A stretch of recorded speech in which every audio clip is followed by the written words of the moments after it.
It's Wednesday. Wow.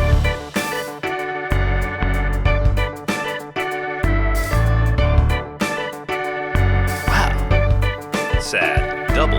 Wow. So today we'll be answering some questions and questioning some answers. Rachel Hawkins asks, what type of exercises can we do while staying at home? For legal reasons, I can't show you anything too dangerous, so I'm just going to show you my favorite type of exercise, index finger exercises. Take your index finger, stick it up into the air. Down one, up one. Down two, up two. Repeat 20 times.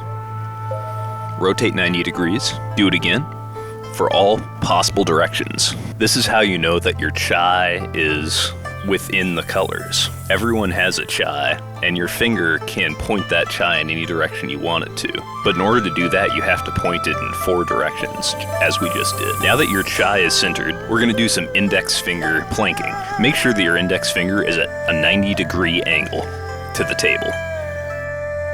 You can do it. I believe.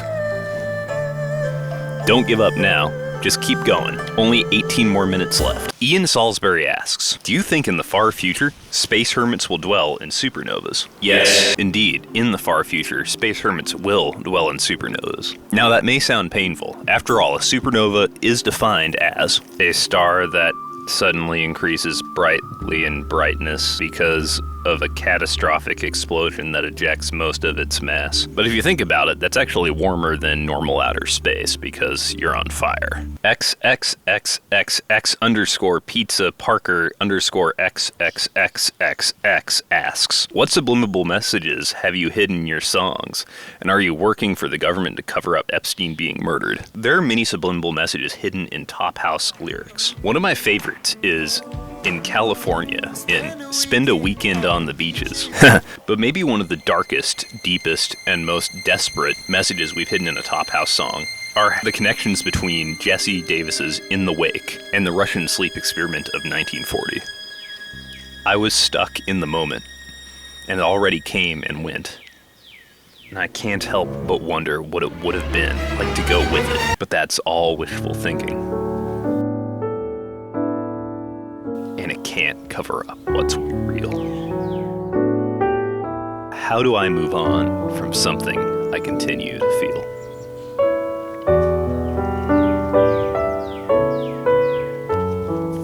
And so on. If you want to delve more into this sort of thing, I suggest direct messaging Jesse about it on Facebook. William Cook asks, does Mirror William get bored? Would it be appropriate to leave a TV on for him while you aren't around? If it is dark in the room, is he still there? When they're not drowning in existential sorrow, our Mirror Universe doppelgangers do get rather bored, and some people have put out TVs to keep them entertained. While this does at first seem like a kindness, people that do this forget that in the Mirror Universe, everything is backward, so they can't really understand anything that's happening on the screen, at least audio-wise.